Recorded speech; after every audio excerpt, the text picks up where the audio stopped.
دوستو ایران نے ایک بڑا دعویٰ کیا ہے کہ ایران کا نیا ICBM یعنی کہ بین البراعظمی بیلسٹک میزائل اب تقریباً سروس کے لیے تیار ہے۔ یہ خبر ایکس پر شیئر کی گئی جہاں بتایا گیا کہ یہ میزائل 10,000 کلومیٹر تک ہدف کو نشانہ بنا سکتا ہے، یعنی اس کی رینج یورپ کے کچھ حصوں سے لے کر امریکی سرزمین تک پہنچتی ہے۔ لیکن اس دعوے کی ابھی تک کوئی آزاد تصدیق نہیں ہوئی اور نہ ہی مغربی دفاعی حکام نے اس کی تصدیق یا تردید کی ہے۔ تاہم یہ اعلان ایک بڑی اسٹریٹجک تبدیلی کی طرف اشارہ کرتا ہے۔ ایران اب صرف اپنے علاقائی دشمنوں یا خلیجی ممالک میں موجود امریکی اڈوں کو نہیں بلکہ امریکی مین لینڈ کو بھی نشانہ بنانے کی صلاحیت کا پیغام دے رہا ہے۔ لیکن ابھی تک کوئی سیٹلائٹ امیج، فلائٹ ڈیٹا یا ٹھوس ثبوت موجود نہیں ہے کہ ایران نے واقعی 10,000 کلومیٹر کی کامیاب پرواز کی ہو۔ مغربی انٹیلیجنس ماہرین اس اعلان کو احتیاط سے دیکھ رہے ہیں۔ اگر یہ نیا میزائل واقعی تیار ہے یا جزوی طور پر بھی فعال ہو چکا ہے تو یہ ایران کی موجودہ صلاحیتوں سے کئی گنی بڑی چھلانگ ہوگی۔ اس وقت ایران کے سب سے طاقتور میزائل جیسے خرم شہر 4 کی رینج زیادہ سے زیادہ 2,000 سے 3,000 کلومیٹر مانی جاتی ہے، جو صرف مشرق وسطیٰ اور مشرقی یورپ کے حصوں تک محدود ہے۔ 10,000 کلومیٹر کی رینج حاصل کرنے کے لیے ایران کو ملٹی سٹیج انجن، جدید پروپلشن اور ری انٹری وہیکل ٹیکنالوجی میں زبردست مہارت حاصل کرنا پڑی ہوگی، جو پہلے تک ایران کی پہنچ سے باہر سمجھی جاتی تھی۔ کچھ ماہرین اس ترقی کو ایران کے بڑھتے ہوئے سیٹلائٹ لانچ پروگرام سے جوڑ رہے ہیں۔ مثلاً سیمرغ اور قاصد راکٹوں نے یہ ثابت کیا ہے کہ Iran multi stage launch technology حاصل کر چکا ہے، جو خلائی مشن کے لیے ہو یا میزائل کے لیے، دونوں میں بنیادی فرق بہت کم ہوتا ہے۔ اس لیے امریکی محکمہ دفاع بارہا کہہ چکا ہے کہ ایران کا اسپیس پروگرام دراصل میزائل پروگرام سے الگ نہیں ہے۔ اگر واقعی یہ میزائل آپریشنل ہے تو تاریخ میں پہلی بار ایران کے پاس ایسا ہتھیار ہوگا جو واشنگٹن DC اور نیو یارک جیسے امریکی شہروں تک براہ راست پہنچ سکتا ہے۔ ایسا منظرنامہ امریکی اور نیٹو دفاعی منصوبہ بندی کو مکمل طور پر بدل سکتا ہے۔ ابھی تک امریکہ اپنے ground based mid course defence system پر انحصار کرتا ہے، جو شمالی کوریا جیسے محدود خطرات کے لیے تیار کیا گیا تھا، مگر ایرانی ICBM ان حسابات کو ہلا سکتا ہے۔ ویڈیو میں کسی مخصوص لانچ پلیٹ فارم کا ذکر نہیں ہے، لیکن ماہرین کا خیال ہے کہ یہ missile road mobile transporter erector launcher پر نصب کیا جا سکتا ہے، جس سے اسے تلاش کرنا بھی بہت مشکل ہو جائے گا۔ ایران حالیہ برسوں میں سالڈ فیول ٹیکنالوجی کی طرف بڑھ رہا ہے، مگر اسے ICBM سطح پر بڑھانا اب بھی ایک بڑا انجینئرنگ چیلنج ہے۔ اس کے اثرات صرف ایران تک محدود نہیں رہیں گے، یورپی نیٹو ممالک کو بھی اپنے ارلی وارننگ سسٹمز بڑھانے پڑیں گے۔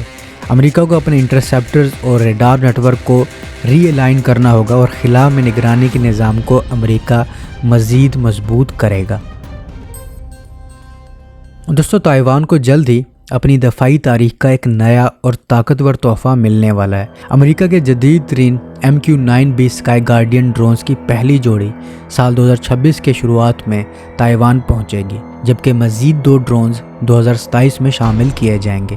یہ جدید ڈرونز جنہیں جنرل اٹامکس تیار کرتی ہے $250 ملین کے معاہدے کے تحت فراہم کیے جا رہے ہیں۔ اس پیکج میں 4 ڈرونز، 2 گراؤنڈ کنٹرول سٹیشنز اور مکمل آپریشنل سپورٹ شامل ہیں۔ ان ڈرونز کا بنیادی مقصد ہے تائیوان کے ارد گرد کے سمندری اور فضائی علاقوں میں مسلسل نگرانی اور ہدف بندی کی صلاحیت کو بڑھانا، تاکہ دشمن کی کسی بھی حرکت کا فوراً سراغ لگایا جا سکے۔ MQ-9B ایک میل ڈرون ہے، یعنی یہ درمیانی بلندی پر طویل وقت تک مسلسل پرواز کر سکتا ہے۔ یہ 40 گھنٹے تک مسلسل پرواز کر سکتا ہے اور 40,000 فٹ سے زیادہ اونچائی تک جا سکتا ہے اور 2100 کلوگرام سے زائد وزن اپنے ساتھ لے جا سکتا ہے۔ اس میں 9 ہارڈ پوائنٹس ہیں جہاں مختلف سینسرز، کیمرے یا ریڈار نصب کیے جا سکتے ہیں۔ انٹرنلی اس میں 360 کلوگرام تک کا اضافی ساز و سامان بھی رکھا جا سکتا ہے، مثلا الیکٹرو آپٹیکل کیمرے، انفرارڈ سسٹم یا سمندری نگرانی کا ریڈار۔ سوال یہ ہے کہ کیا وجہ ہے کہ امریکہ تائیوان کے ڈیفنس میں مدد کرتا رہتا ہے اور اسے ایسے ایسے ویپن دے رہا ہے جو وہ اپنے اتحادیوں کو بھی نہ دے، اور تائیوان کے لیے غیر اعلانیہ جنگ بھی لڑ سکتا ہے۔ دوسری طرف چین تائیوان کو کیوں حاصل کرنا چاہتا ہے، کیوں اسے اپنا حصہ مانتا ہے؟ دوستو تائیوان دراصل چین سے کبھی الگ ملک نہیں تھا، دوسری جنگ عظیم کے بعد جب جاپان ہارا تو تائیوان جو اس وقت جاپان کے قبضے میں تھا واپس چین کو مل گیا، لیکن جلد ہی چین میں خانہ جنگی چھڑ گئی۔ ماؤ زے تنگ کی کمیونسٹ فوج ایک طرف اور چیانگ کائی شیک کی نیشنلسٹ فوج دوسری طرف۔ آخر کار ماؤ زے تنگ نے پورے چین پر قبضہ کر لیا اور پیپلز ریپبلک آف چائنا قائم کی۔ ہارنے والی حکومت یعنی چیانگ کائی شیک تائیوان بھاگ گئی اور وہاں اپنی حکومت قائم کر لی، جسے ریپبلک آف چائنا ROC کہا گیا۔ اسی لمحے سے دنیا میں دو چین بن گئے، ایک مین لینڈ چین اور ایک تائیوان۔ چین ہمیشہ سے کہتا رہا ہے کہ تائیوان اس کا حصہ ہے اور وہ اسے ایک دن دوبارہ اپنے ساتھ ضرور ملائے گا۔ یہ صرف سیاسی ضد نہیں ہے بلکہ چین اسے چینی تاریخ، شناخت اور قومی وقار کا معاملہ سمجھتا ہے۔ لیکن تائیوان کو حاصل کرنے کی اصل وجہ مائکرو چپس ہیں۔ دنیا کی سب سے جدید مائکرو چپس جن پر ہمارے موبائل، گاڑیاں، جہاز، حتیٰ کہ فوجی ہتھیار بھی چلتے ہیں۔